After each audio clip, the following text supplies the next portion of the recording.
Game over!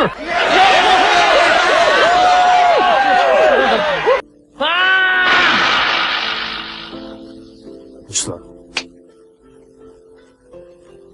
Talo tayo. Pasa! Sakuragi, hindi mo na ito mababago pa. Pasa! Sakuragi!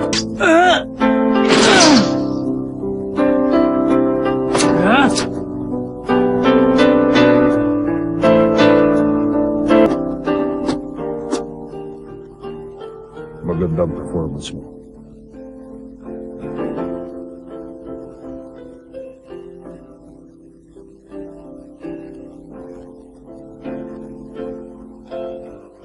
Oras na para magpasalamat.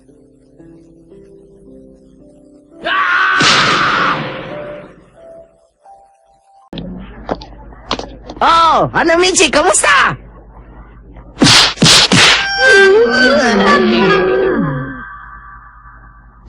Bakit? Wala pa kami sinasabi Pupurihin ka pa naman sana namin. Nakikita ko sa mga mata nyo, alaskay nyo lang ako. Kala nyo Hayaan na lang muna natin siya. Mabuti ba? Huwag muna natin pag-usapan yung laro sa harap na. Sakuragi! Balita ako natalo kayo kahapon. Sabi ko sa'yo, walang kwenta ang basketball team na yan eh. Sakuragi, sumali ka na lang sa...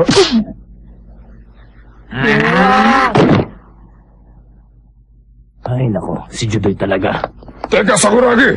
Ano mo walang talunan sa judo club? Lahat kami winner! Basta sumali ka, walang makakatalo! Aray! Ano ba? Kung laging kay Rukawa nila pinapasa ang bola, hindi sana tayo natalo kahapon. Oo nga. Oo nga. Kasi isang henyo si Rukawa. Oo nga, oo nga. Puro hangin ka kasi.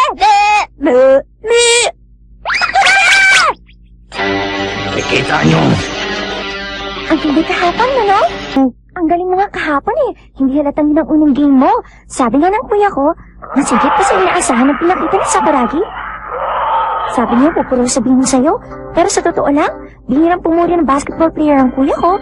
Alam mo, totoo yun, Sakuragi. Totoo yun. Binobola mo lang ako eh. Naku, hindi ha. Ikaw sana nagpapanalo sa atin. O, di ba? Ang sarap ng pakiramdam nun, hindi ba? Alam mo, ikaw nga lagi nasa isip ko nun eh.